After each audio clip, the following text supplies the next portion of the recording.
और आगे बढ़ते हुए बात अब बीजेपी के नवीन अध्याय की कर ली जाए। बड़ी खबर यह है कि दिल्ली में बीजेपी की ये बड़ी बैठक आज चल रही है। बीजेपी अध्यक्ष नितिन नवीन की अध्यक्षता में ये पहली बैठक हो रही है। राष्ट्रीय पदाधिकारी और सभी प्रदेश अध्यक्ष इस बैठक में शामिल हैं। संगठन महामंत्री और प्रभारी भी बैठक में शामिल हैं। बैठक में मौजूद हैं ये तमाम लोग। संगठनात्मक विषयों को लेकर बात चल रही है। आगामी चुनावों को लेकर भी आज की इस बैठक में तैयारी की जाएगी।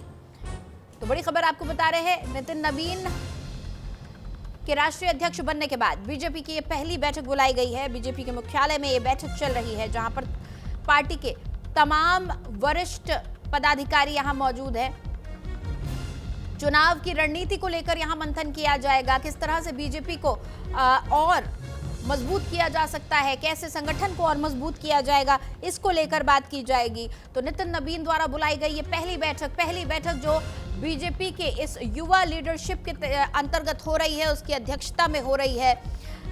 नितिन नवीन को आने वाले 5 चुनावों में बीजेपी का लोहा मनवाना है, जिसकी रणनीति आज की इस बैठक में बनाई जा रही है। आपको बता दें कि बंगाल में चुनाव होने वाले हैं, जहां पर ममता के गढ़ को, उसके किले को भेद पाना, सीएम ममता के किले को भेद पाना एक बड़ी चुनौती बीजेपी के सामने है, नितिन नवीन के सामने है। इसके अलावा असम में चुनाव है, केरल में चुनाव है, जिसको लेकर आज की इस बैठक में रणनीति बनाई जाएगी। साथ ही साथ किस तरीके से संगठन को और मजबूत किया जाए, इसको लेकर भी आज की इस बैठक में बात होगी।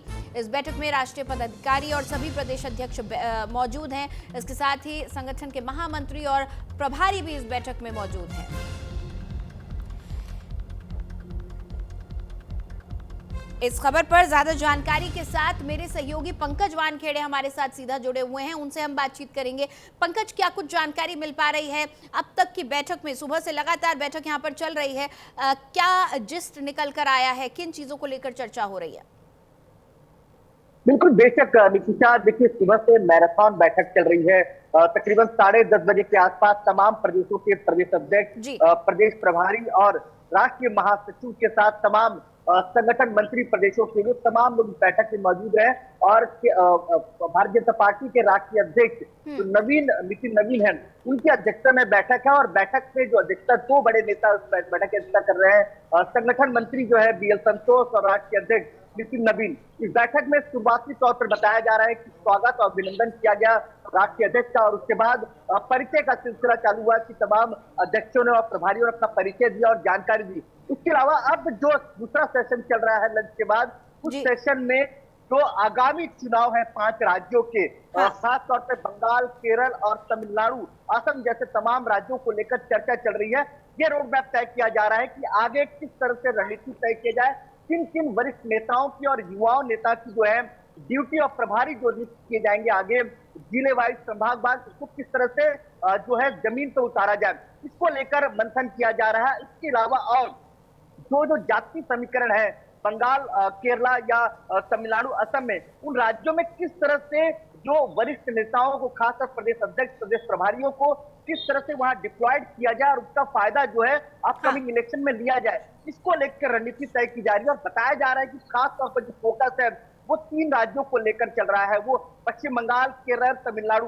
क्योंकि खास तौर पर जो बड़ा यश जो इस तरह कहा जाए, वो अब तक ना पश्चिम बंगाल में मिला है भारतीय जनता पार्टी को, ना तमिलनाडु, ना केरला में। तो भारतीय जनता पार्टी चाहती है कि जो नितिन नवीन जो नए अध्यक्ष बने हैं, उनके नेतृत्व में अब कहीं ना कहीं जो पश्चिम बंगाल, केरल और तमिलनाडु का जो किला है उसको भेदा जाए। इसलिए लगातार प्रयास जो मैराथन बैठक हो रही है, इसका निष्कर्ष यही निकालने की कोशिश की जा रही है कि बड़े जो बदलाव किस तरह से किया जाए, किस तरह से जाति समीकरण के हिसाब से जो नेताओं को वहां डिप्लॉयड किया जाए और वहां से जो है वोट ऑफ परसेंटेज को बढ़ाकर वहां जो वोट ऑफ परसेंटेज बढ़ने के बाद जो नतीजे में तब्दील होंगे, उसको किस तरह से काम किया जाए, उसको लेकर एक बड़ी बैठक जो है, आज पहली बड़ी बैठक जो है नितिन नवीन ने बुलाई है।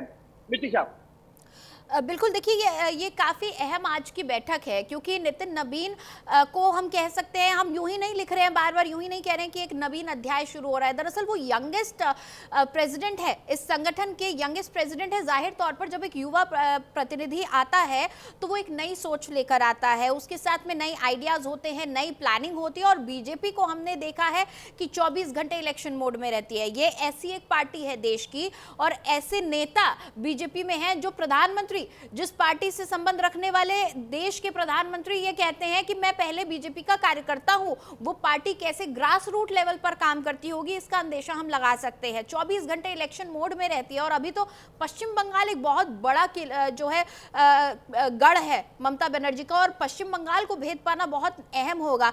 अभी इस बीच जो तमाम चीजें चल रही हैं, आईपैक की हम रेड की बात कर ले, पश्चिम बंगाल में हमने देखा कि दंगे भी भड़के थे, इन तमाम चीजों को लेकर बीजेपी की खास तौर पर क्या रणनीति वेस्ट बंगाल को लेकर आपके सामने, आपको लगता है कि सबके सामने आ सकती है?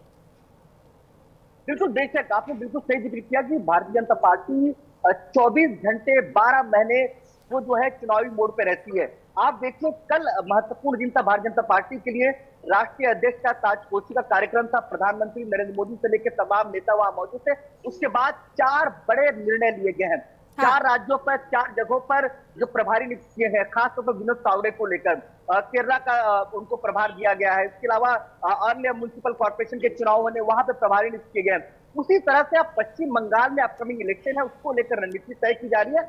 वहां रणनीति स्वाभाविक सी बात है कि बड़ा मजबूती की तरफ से किया जाएगा, और बीजेपी हर एक चुनाव को बड़े मजबूती से चुनाव लड़ती है।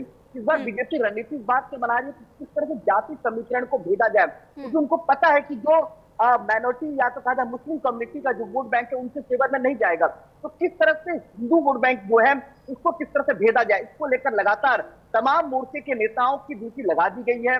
कई प्रभारी संभाग भाई नियुक्त कर दिए गए हैं, लेकिन अब जो मंडल और जिले के तौर पर प्रभारी नियुक्त करने हैं उसकी तैयारी की जा रही है। और ये भी तय किया जा रहा है कि अलग अलग, या अगर देखा जाए किसी संभाग में अगर ब्राह्मण वोट बैंक ज्यादा है तो वहां ब्राह्मण नेता को किस तरह डिप्लॉयड किया जाए वो तय किया जा रहा है। अगर एसटी बहुल्य क्षेत्र है तो वहां किस तरह से एसटी नेता को डिप्लॉयड किया जाए, और वो ऐसा नहीं है कि सिर्फ और सिर्फ केंद्र नेतृत्व ही तय करेगा, इसके साथ ही जो राज्य के तमाम नेता है उनको भी केंद्र में बुलाया जाएगा और उनको वहां डिप्लॉयड किया जाएगा। अभी जो जानकारी निकल कर आ रही है, जैसे धन सिंह रावत उत्तराखंड के मंत्री हैं, उनको पहले से डिप्लॉयड कर दिया गया है। कैलाश चौधरी जो राजस्थान किसान मोर्चा के अध्यक्ष है उनको डिप्लॉयड कर दिया गया है। इसी तरह से तमाम राज्यों के पोटेंशियल जो नेता है जिनके पास बड़ी काबिलियत है संगठन को इकट्ठा खड़ा करने की, चुनाव जिताने की, उन तमाम नेताओं को डिप्लॉयड किया जा रहा है। और ये रणनीति तय की जा रही है, ये रणनीति इसलिए भी तय की जा रही है क्योंकि अगर 2011 से अब तक देखा जाए भारतीय जनता पार्टी बंगाल में बेहतर प्रदर्शन कर रही है, वोट ऑफ परसेंटेज बढ़ रहा है। आखिरी अगर मैं लोकसभा चुनाव की बात करूं तो अप्रॉक्स 37% जो मतदान जो भारतीय जनता पार्टी के फेवर में गया था, तो बीजेपी चाहती कि 5 से 10%, 5 से 7% और बढ़े, जिससे कहेंगे सरकार बनाने में बड़ी आसानी हो। ये प्रयास लगातार वो किया जा रहा है, और ना कि जिला और प्रदेश में बल्कि मंडल लेवल पर भी नियुक्ति की जा रही है। मंडल पे किस तरह से जो तमाम गठ है, जो मंडल है जहां पे 10,000 या 5,000 या 4,000 जो वोटर्स है उन तक किस तरह से पहुंचा जाए, उसकी भी रणनीति तय की जा रही है। नितिशा, बिल्कुल पंकज, खासतौर पर जिस तरीके से अभी हमने देखा बीजेपी का जो प्रदर्शन रहा है, अगर महाराष्ट्र की बात करी जाए तो नगर निगम चुनावों में जो प्रदर्शन रहा है उससे कहीं ना कहीं, खासतौर पर बीएमसी की बात करें तो उससे बीजेपी में एक नया उत्साह भी होगा, क्योंकि बीजेपी को अब ये भरोसा होगा, तमाम कार्यकर्ताओं में एक नया जोश और उत्साह होगा कि एक रीजनल पार्टी शिवसेना जैसी मजबूत पार्टी, उसको हमने तकरीबन 25 साल के बाद उखाड़ फेंका है। तो यानी हम रीजनल पार्टी से मुकाबला कर सकते हैं, एक राष्ट्रीय पार्टी होते हुए रीजनल पार्टी से मुकाबला कर सकते हैं। अगर शिवसेना का मुकाबला किया जा सकता है महाराष्ट्र में, तो जाहिर तौर पर कहीं ना कहीं ममता के किले को, ममता के गढ़ को भी भेदा जा सकता है। हम नितिन नवीन की भी कार्यशैली अगर देखें तो उन्होंने राष्ट्रीय अध्यक्ष बनते ही तुरंत बैठकें बुलाना शुरू कर दिया। उन्होंने जो है हरियाणा बीजेपी की भी बैठक बुलाई, इधर वो जो स्टेट संगठन है, जो राज्यों के संगठन है बीजेपी के, उसकी बैठक ले रहे हैं। आज राष्ट्रीय बैठक बुलाई गई है, बीजेपी के मुख्यालय में बैठक हो रही है। तो नितिन नवीन ऐसा लग रहा है कि राष्ट्रीय अध्यक्ष बनने से पहले ही वो पूरा रोड मैप अपने पास तैयार करके बैठे थे कि मुझे अगर राष्ट्रीय अध्यक्ष बनाया जा रहा है तो बनते के साथ ही कैसे मुझे काम करना है। और यही बीजेपी के तमाम कार्यकर्ताओं की खासियत है, जिसका जिक्र कल प्रधानमंत्री भी कर रहे थे। बिल्कुल बेशक नितिशा, मैं एक महत्वपूर्ण एग्जाम्पल देने की कोशिश करता हूँ कि आप छत्तीसगढ़ का चुनाव देखिए, जब विधानसभा चुनाव के दौरान को प्रभारी बनाया गया था, और उस वक्त आप और हम लोग तमाम लोग आकलन कर रहे थे कि किस तरह वहां उस छत्तीसगढ़ में कांग्रेस मजबूत है और कांग्रेस आसानी सरकार बना लेगी। हाँ। लेकिन नितिन नवीन ने मैन टू मैन, या तो कहा जाए कि बूथ लेवल की जो मार्किंग की थी, वहां पे नेताओं को संगठित किया था और देश भर के तमाम नेताओं को वहां पे डिप्लॉयड करके वहां पे एक जीत हासिल की थी और सरकार बनाया था। उसके बाद जब लोकसभा चुनाव के दौरान उनको प्रभारी नियुक्त कर दिया गया था, तो प्रभारी बनते हुए ही उन्होंने 11 में से 10 लोकसभा सीट जिताई थी। और उसके अलावा छोड़ दीजिए, आप बिहार चले जाइए, बिहार में भी उन्होंने अपना चुनाव भी जीता। किस तरह से तमाम नेताओं को डिप्लॉयड किया अपने आसपास के तमाम एरिया में, किस तरह से उन्होंने एक मजबूत संगठन को एक परिचय दिलाया। तो ये साफ तौर पर नितिन नवीन की कार्यशैली है। मैंने पहले एग्जांपल कहा कि किस तरह से कल जब उनको उनकी ताजपोशी हुई, उसके बाद से कई महत्वपूर्ण फैसले लिए गए, कई प्रभारी नियुक्त किए गए। तो स्वाभाविक सी बात है कि नितिन नवीन जानते हैं इस बात को लेकर कि अब तक जो राष्ट्रीय अध्यक्ष रहे हैं जेपी नड्डा, उन्होंने कई राज्यों में बड़ी जीत दिलाई है एज राष्ट्रीय अध्यक्ष रहते हुए। तो ऐसे में बड़ा चैलेंज उनके सामने अपकमिंग इलेक्शन, पश्चिम बंगाल, असम, तमिलनाडु और केरला, और वहां पे जीत दिलाना जरूरी है। और जीत ना भी मिले तो इतना तो जरूर हो केरला और तमिलनाडु में खासतौर पर कि एक हम अपोजिशन के कैटेगरी में खड़े हो जाए, कम से कम अपोजिशन के तौर पर नजर आए।